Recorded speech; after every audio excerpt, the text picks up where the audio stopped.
A morte não é necessariamente um acontecimento infausto.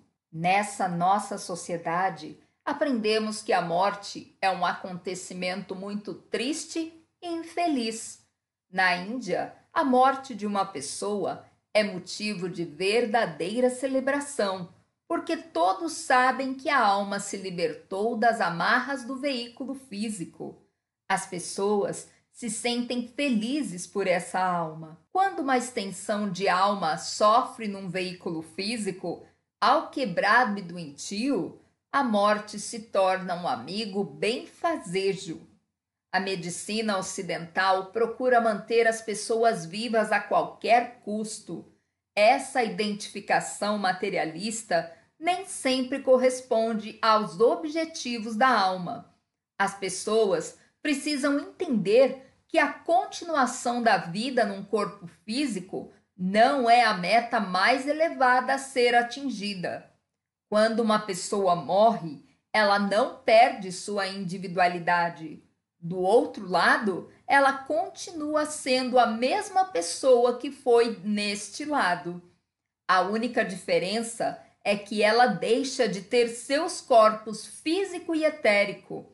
Quando morrem, quase todas as extensões de alma habitam seu corpo astral e por isso estão no mundo astral. Extensões de alma mais avançadas espiritualmente e que têm uma polarização mais mental do que emocional estarão em seu corpo mental e no plano mental.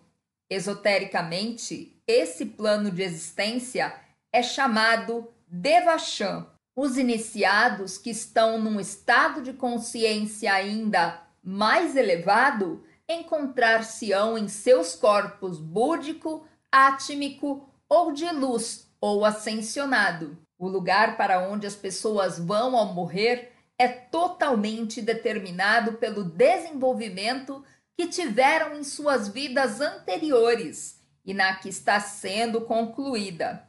Quando morrem, as pessoas são atraídas como um ímã para o nível de consciência que adquiriram, mas não sem antes passar pela experiência do bardo, de 3 dias. Analisaremos essa experiência com mais detalhes um pouco adiante, ainda neste capítulo. É por isso que é muito importante que as pessoas se desenvolvam espiritualmente o máximo possível enquanto ainda estão neste corpo físico. No Bhagavad Gita, Krishna disse: ao morrer é o último pensamento que determina o lugar para onde você vai.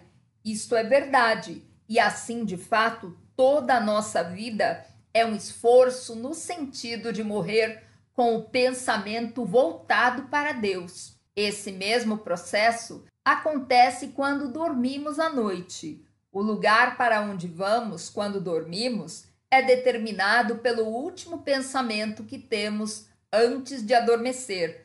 Se antes de dormir assistirmos ao noticiário, provavelmente terminaremos no local do planeta que é cenário dos eventos noticiados. Se, porém, passarmos algum tempo meditando, orando ou fazendo leituras espirituais, provavelmente iremos para planos de existência celestiais. Para Mahansa Yogananda, o grande santo da Índia, disse que o falecimento ou a morte das pessoas será uma experiência maravilhosa se elas tiverem um mínimo de fé e de objetivo espiritual durante a vida. Só as pessoas totalmente isoladas de sua alma e completamente materialistas e egoístas é que vibrarão nos planos astrais inferiores. A pessoa comum e o iniciado. É interessante, mas para a pessoa comum, a alma não desempenha um papel importante no processo da morte.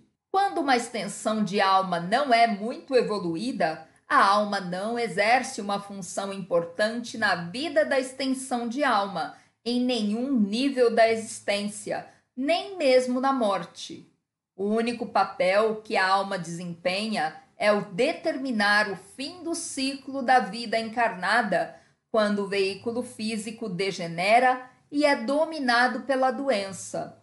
A pessoa ou extensão de alma geralmente morre quando perde a vontade de viver e quando se deixa dominar pela vontade de morrer, aliada ao processo da doença. No caso da pessoa comum, esse é um processo inconsciente. A morte do iniciado é uma escolha intencional e consciente de libertar seus veículos. O iniciado faz isso através de um ato de vontade da alma. Em alguns casos, um iniciado profundamente desenvolvido antevê o dia exato de sua morte. Na Índia, Sai Baba, em 1993, tinha 65 anos de idade. Ele disse que viveria até os 96 anos, quando passaria para o mundo espiritual.